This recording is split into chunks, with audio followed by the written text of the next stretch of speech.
I'll give you a head start. Let you go to run as far as you. Royal Enfield gave us our first taste of the Super Meteor 650 in the brilliant setting of Rajasthan, where the roads were wide, flat and constructed using beautiful asphalt. However, there were still some critical questions that remained unanswered, specifically with regards to its practicality and daily usability. So here's us answering the 10 most important questions about the Super Meteor 650. And stick around till the end, because even though this might be the most premium and well put together Royal Enfield bike till date, there's still something here that will trigger your OCD.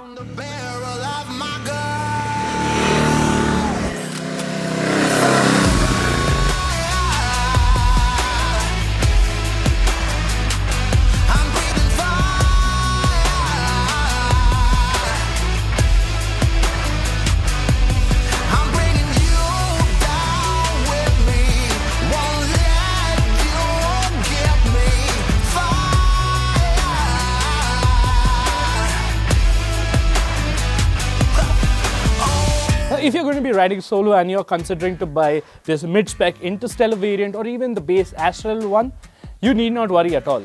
I've made sure to attack every sort of speed hump at various speeds and never did this super cruiser scrape its belly.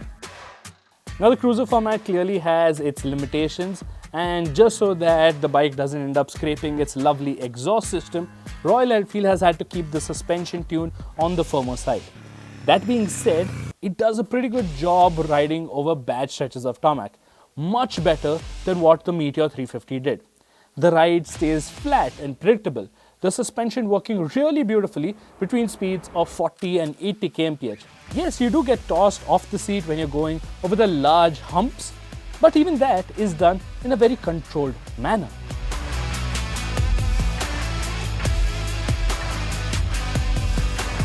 Now it's the seat that causes most of the pain, or rather the shape of it, because this stock unit, you end up sinking into the bottom of the seat pan and you hurt your tailbones when you're going over those bumpy stretches of tarmac. After riding this bike for 100 kilometers yesterday and another 100 kilometers today over a variety of road surfaces, it has started to take a little bit of a toll on my body. However, Arun states that with the top spec Celestial trim, you get the touring seat, which sort of helps mitigate this pain to a great extent. So once we get that trim for a proper long-term test, one of the boys should let you know whether that is the seat to go for or not. Besides that though, the bars are nice and wide, making sure your upper body remains relaxed always. Cruiser enthusiasts will like the feet-forward riding stance, and might I suggest, you don't really require the wider foot pegs, they would just rob you of the nice lever feel. In fact, with the Super Meteor, you should either start using the heel shifter or chop it off, as it might become a bit of nuisance otherwise. Now this small piece of foam wrapped in leather doesn't give your partner much confidence, and the absence of a backrest or even a proper grab rail will leave them scared for the entirety of the ride for the fear of falling backwards. Adding peppy acceleration to the mix and your partner will start sliding backwards, which will then force them to grab onto you. If you like that, that is. But we'll get to pillion comfort once we get the Celestial variant for a test. As far as it goes on the Astral or even this Interstellar, it's a no. You could get the pillion backrest for the lower two trims from Royal Enfield itself, which will set you back by 5,000 rupees. Now most of you might have looked at the spec sheet and immediately have gotten worried about the 241 kg curb weight. But as a wise man once said, you ride the bike, not the spec sheet. Yes, it is heavy and you need to have some muscle to lift it off the side stand and move it around in the parking lot. But propping it up on the main stand, well, that's basic physics. Weight on fulcrum and voila! You need not worry about U-turns as much also, because when you're executing them, you aren't really overextending your arm. Yes, lock to lock is a bit tight and turning circle diameter is quite large, but the fairly low seat height makes matters quite easy. But a word of caution, and it might sound quite obvious, but I'm still going to say it. Please wear full riding pants or riding denims as well as ankle length boots, because this is a wide engine and you will end up grazing your legs with the crankcase, and you don't want to end up with some serious burns. For a motorcycle of its size, it does a great job. You have to plan overtakes in advance, as this motorcycle cannot be wrestled into tight spots easily.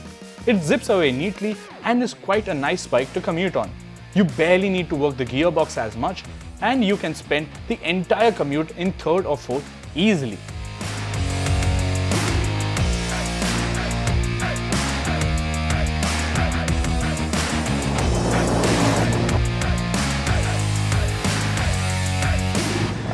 Barely, it is 0.4 of a second slower than the Interceptor in the run to 100 kmph, and even in-gear roll-on acceleration figures are on par.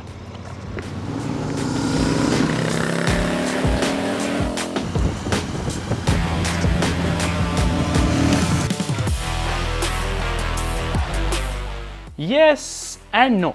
The Super Meteor was just as fuel efficient as the Interceptor in the city, but out on the highway, it performed quite a bit poorly. That's down to the extra heft it is hauling, and you sort of become an air dam, creating a lot of drag, putting more strain on the engine. You could opt for the windshield from the accessories catalogs, which will not only reduce the drag effect, but also will help reduce the wind noise on your highway stints. Plus, it looks quite cool too. However, much like a few other things, we shall check out the pros and cons of the windshield once we get the Celestial trim for a proper long-term test.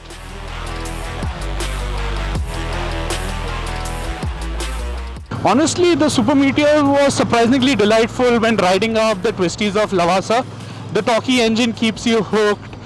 Direction changes don't require that much of an effort. With little bar inputs, you can dodge the stray potholes or cattle, and the grip levels on offer are good enough.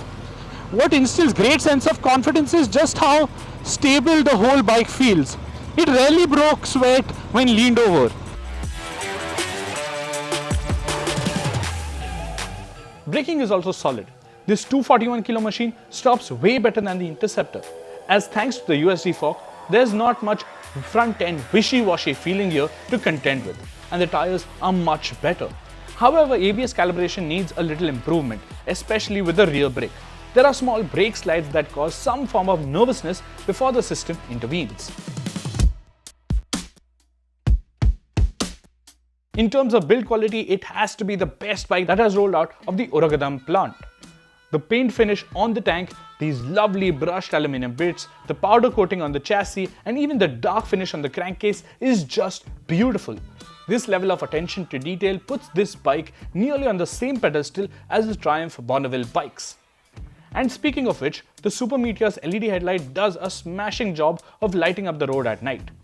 The spread was good enough, and so was the intensity.